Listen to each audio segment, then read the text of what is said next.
గత ప్రభుత్వం పారిశుధ్యం పూర్తిగా గాలి కొదిలేసిందని మండిపడ్డారు మంత్రి. చెత్త పేరుకుపోవడంతో స్థానిక ప్రజలు తీవ్ర ఇబ్బందులు పడ్డారని తెలిపారు. ప్రస్తుతం చెత్తను వేరు చేసేందుకు మిషనరీ వినియోగిస్తున్నట్టుగా తెలిపారు.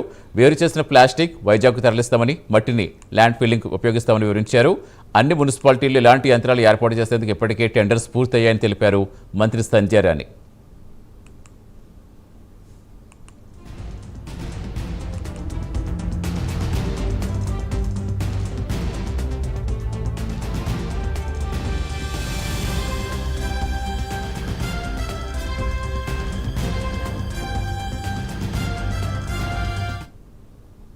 ఈరోజు ప్రతి మున్సిపాలిటీలో కూడా ఇట్లాంటి ఒక మిషనరీ, పెద్ద మిషనరీ తీసుకొచ్చి చెత్తను అన్నిటి కూడా క్లియర్ చేయాలనుకునేది గౌరవ ముఖ్యమంత్రి గారి ఆలోచన.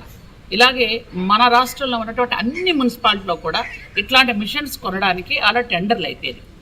అట్లాంటి మిషన్ వస్తే ఏ రోజు మనం మున్సిపాలిటీ మొత్తమే చెత్త సేకరిస్తామో మార్నింగ్ మన సోదరులు, మన కార్మిక సోదరులు సేకరించి తీసుకొచ్చి ఈ మిషన్లో వేస్తే మధ్యాహ్నానికంతా అంతా క్లియర్ అయిపోతుంది. అంటే ఎక్కడ కూడా చెత్త ఉండదు, అది అంతా సెపరేషన్ అయిపోతుంది.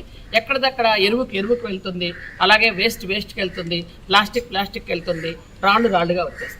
ఈ విధంగా చేయాలన్నదే ఆ గౌరవ ముఖ్యమంత్రి గారి ఆలోచన. మంత్రిగా నేనైనా, కలెక్టర్ గారు కానీ, ఆ పిఓ గారు కానీ, ఇక్కడ మా ప్రజాప్రతినిధులు మిగిలిన అందరూ కానీ, ఇక్కడ సాలూరు మున్సిపల్ కమిషనర్ గారు కానీ అందరూ కూడా ఈరోజు మున్సిపాలిటీ అభివృద్ధి పదంలో ముందుకు వెళ్ళాలన్న ఉద్దేశంతో మనం చేసుకుంటూ వెళ్తున్నాం. ప్రతిపక్షం వాళ్ళు మాట్లాడుతున్నారు ఏంటంటే ఇదంతా ఏదో మేము నాటకాలు ఆడుతున్నామని, ఏదైనా చేస్తే వీళ్ళేం చేయగలలే అని ఆ టైప్లో మాట్లాడుతున్నారు. ఎందుకంటే వీళ్ళందరూ కూడా మా విగన్ తాలూకా శిష్యులు.